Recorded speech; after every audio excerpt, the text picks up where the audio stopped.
2,000 years later. யாரும் பயப்படாதீங்க. என்னன்னு பார்த்தீங்கன்னா, ஒரு வீடியோ ரெக்கார்ட் பண்ணிட்டு மாஸா ஒரு பிளான் பண்ணேன். அது பார்த்தீங்கன்னா சொதப்பிருச்சு. இருக்கட்டும். சரி, ஹாய் கேய்ஸ், நான் உங்கள் ஃபேவரட் தமிழன் பேசிட்டுருக்கேன். எதுக்காக இந்த வீடியோ பார்த்தீங்கன்னா, நான் பார்த்தீங்கன்னா கிட்டத்தட்ட வீடியோ போட்டு பல மாதம் ஆச்சுன்னே சொல்லி ஆகலாம். இதுக்கு பல மாதம் ஆகிறதுக்கு பார்த்தீங்கன்னா பல காரணம் இருக்குது. டேய், வீடியோ போடாமல் இருக்கு பதிலை சொல்கிறா அப்படின்னு நீங்கள் கேட்குற மைண்ட் வாய்ஸ் எனக்கு கேட்குது. இது ஒரு நல்ல கேள்வி. ஃபர்ஸ்ட் ஆஃப் ஆல் பார்த்தீங்கன்னா, நான் வீடியோ போட்டு ஒரு 2 மாதம் இருக்கும் நினைக்கிறேன். 2 மாதம் 90 நாளுக்கு மேலேயே இருக்கும். அதுக்கு எதனாலன்னு பார்த்தீங்கன்னா, ஃபஸ்ட்டு சொல்கிறேன். ஐபிஎல் அப்படிங்கிற ஒரு இது பார்த்தீங்கன்னா நம்ம இந்தியாவில் நடந்துகிட்ருக்கு. அதை பற்றி பார்த்தீங்கன்னா வீடியோ போட்டேன். காப்பி ரைட் அடிச்சிட்டாங்க ஜியோ சினிமா. அதுக்கப்புறம் பார்த்தீங்கன்னா ஒரு வீடியோவுக்கு 3 வீடியோவுக்கு ஒரு காப்பி ரைட் ஸ்ட்ரைக் அடிச்சிருக்காங்க. மனசு உடஞ்சி நான் ஃபீல் பண்ண ஆரம்பிச்சிட்டேன், என்னடா பண்ணுறது அப்படின்னு. அதுக்கப்புறம் பார்த்தீங்கன்னா அப்பப்போ பார்த்தீங்கன்னா கிடைக்கிற டைமில் ஒவ்வொரு வீடியோ போட்டு இருந்தேன். காப்பி ரைட் அடிக்கிறதுக்கு முன்னாடி டெய்லி ஒரு வீடியோ போடுவேன். காப்பி ரைட் அடித்ததுக்கு பார்த்தீங்கன்னா மனசு உடஞ்சி வீடியோ போடக்கூடாது முடிவு பண்ணி 90 நாள் அதுக்கப்புறம் காப்பி ரைட் ஆனதுக்கப்புறம் டெய்லி வீடியோ போட்டுக்கலாம்னு நினச்சேன். அது பார்த்தீங்கன்னா இப்போ இது ஆகிடுச்சு. இப்போ பார்த்தீங்கன்னா ஒரு 30 நாள் இருக்குது. 34 நாளில் பார்த்தீங்கன்னா நம்ம என்ன சும்மா இருக்கிறது, வியூஸுக்கான குறைஞ்சிச்சுன்னா, சப்ஸ்கிரைபர் குறைஞ்சிச்சுன்னா என்ன பண்ணுறது அப்படின்னு பார்த்தீங்கன்னா நம்ம மக்கள் மறந்துடக்கூடாது அப்படின்னு பார்த்தீங்கன்னா இந்த வீடியோவில் பார்த்தீங்கன்னா மீம் கண்டென்ட் நான் வந்திருக்கேன். நீங்களே பார்த்து என்ஜாய் பண்ணுங்கள். ஃபஸ்ட்டு மீம் என்னன்னா, நம்ம பிரெயினும் ஹார்ட்டு பேசிக்குது. பிரெயின் பார்த்தீங்கன்னா இனிமேல் தேவையில்லாத விஷயத்தில் நினச்சி ஃபீல் பண்ணி ஹேட் பண்ணிக்காதரா உன்னையே அப்படின்னு சொல்லுது பிரெயின். மனசை பார்த்தீங்கன்னா மனசனை பார்த்தீங்கன்னா ஹார்ட்டு. தேவையில்லாத விஷயம் எப்படி கண்டுபிடிக்கிறது பார்த்தீங்கன்னா ஹார்ட்டு கேட்குது. அதுக்கு பார்த்தீங்கன்னா பிரெயின் சொல்லுது, நீ நினைக்கிறது எல்லாமே பார்த்தீங்கன்னா தேவையில்லாத விஷயம் தான்டா, நினைக்காத அப்படின்னு சொல்லுது.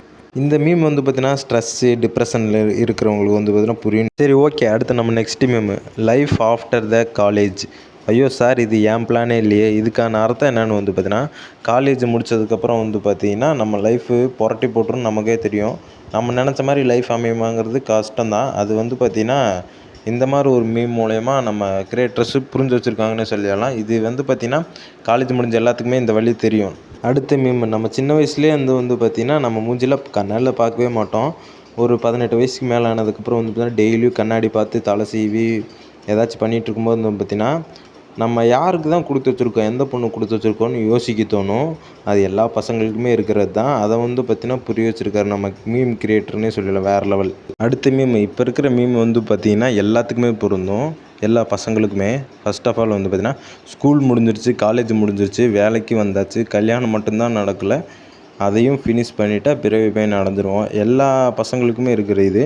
முக்கியமாக பார்த்தீங்கன்னா 90s கிட்ஸுக்கு தான் இந்த மீம் பொருந்துன்னு நான் சொல்கிறேன். நம்ம நல்லா இருக்கணும், சந்தோஷமாக இருக்கணும் பார்த்தீங்கன்னா நம்ம பார்த்தீங்கன்னா கடவுள்கிட்ட வேண்டுவோம். கடவுள் பாயிண்ட் ஆஃப் வியூலேருந்து பார்த்தா, என்ன இவன் ரொம்ப ஹாப்பியாகவே இருக்கானே, இவனை இப்படியே விட்டால் சரிப்பட்டு வராது, இவனுக்கு ஒரு பாயசத்தை போட்டுற வேண்டியதான் அப்படிங்கிறதுக்கு எதுக்காக பார்த்தீங்கன்னா பாயசத்தை போட்டுடலாம் அப்படிங்கிறது பார்த்தீங்கன்னா கடவுள் பார்த்தீங்கன்னா ஹாப்பியை தரக்கூடாது, கஷ்டத்தை தரணும் அப்படின்னு சொல்லி தான். இது பார்த்தீங்கன்னா எல்லாத்துக்குமே பொருந்தும் இந்த மீம். அடுத்த மீம் பார்க்கலாம். இந்த மீம் பார்த்தீங்கன்னா ஆர்சிபி ஃபேன்ஸுக்கு பொருந்தும். என்னென்னு விராட் கோலிக்கு ஆண் குழந்தை பிறந்தது 2050 பார்த்தீங்கன்னா அந்த விராட் கோலியோட பையன் என்ன சொல்கிறான்னு பார்த்தீங்கன்னா, டேடி, நான் ஆர்சிபியில் சேர்ந்து கப்பு வாங்கி தரலான்னு முடிவு பண்ணியிருக்கேன்னு சொல்கிறேன். 2050 வரைக்கும் கப்பு வாங்க மாட்டோம், ஆர்சிபி கப்பு வாங்காதுன்னு சொல்லி பார்த்தீங்கன்னா முடிவே பண்ணிட்டீங்களாடா. இது வேறு லெவல் இருக்குங்க மீம். ஆர்சிபி ஃபேன்ஸுக்கு எல்லாத்துக்குமே இது பார்த்தீங்கன்னா இது பொருந்து, ஜஸ்ட் ஃபார் ஃபன்னுக்காக மட்டும். அடுத்த மீம் பார்த்தீங்கன்னா நம்ம ஸ்கூல் முடிச்சதுக்கப்புறம் நம்ம ஃப்ரெண்ட்ஸ் எல்லாம் மறந்துருப்போம். இந்த மீம் பார்க்கலாம். மச்சான் எப்படா இருக்க, கால் கூட பண்ண மாட்டேறேன், மை ஃப்ரெண்டு சொல்கிறான். நானே கால் பண்ணலான்னு நினச்சேன், நீயே பண்ணிட்ட அப்படின்னு சொல்கிறாப்புல. அதுக்கு பார்த்தீங்கன்னா ஃப்ராடுக்கார பையன் அப்படின்னு பார்த்தீங்கன்னா நினைக்கிறேன் அப்படிங்கிற மாதிரி இருக்குது. நான் அப்படி நினைக்கிறேன் அப்படின்னு. எல்லாருமே பார்த்தீங்கன்னா ஸ்கூல் காலேஜ் ஃப்ரெண்ட்ஸ் எல்லாம் மறந்துடாதீங்க. மறக்காமல் பார்த்தீங்கன்னா ஞாபகம் வச்சுட்டு கால் பண்ணி பேசுங்க அப்போ. ஏன்னா அதுதான் பார்த்தீங்கன்னா ஸ்வீட் மெமரிஸ்னே சொல்லி. அடுத்த மீம் என்னென்னு பார்த்தீங்கன்னா, டே மச்சான் ஃபோனில் சார்ஜ் நிற்க மாட்டேங்குதுடா அப்படின்னு பார்த்தீங்கன்னா ஒரு ஃப்ரெண்டு சொல்லப்பில். அதுக்கு ஆப்போசிட்டில் இருக்கிற ஃப்ரெண்டு, அப்போ சேர் போட்டு உட்கார வெயிடா வெண்ணமவனே அப்படின்னு சொல்கிறாரு.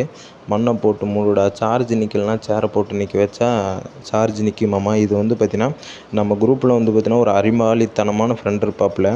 அவரால் மட்டும்தான் இப்படி டிஃப்ரெண்ட்டாக யோசித்து பதில் சொல்ல முடியும்னு நினைக்கிறேன். இந்த அறிவாளித்தனமான ஃப்ரெண்டெல்லாம் உங்கள் குரூப்லேயும் இருப்பாங்கன்னு நான் நினைக்கிறேன். அந்த அறிவாளித்தனமான ஃப்ரெண்டை பார்த்தீங்கன்னா மறக்காமல் கமெண்டில் சொல்லிட்டு போங்க. இந்த மாதிரி நிறைய மீம் பார்த்தீங்கன்னா இனிமேல் நான் டெய்லி போஸ்ட் பண்ணலான்னு இருக்கேன்.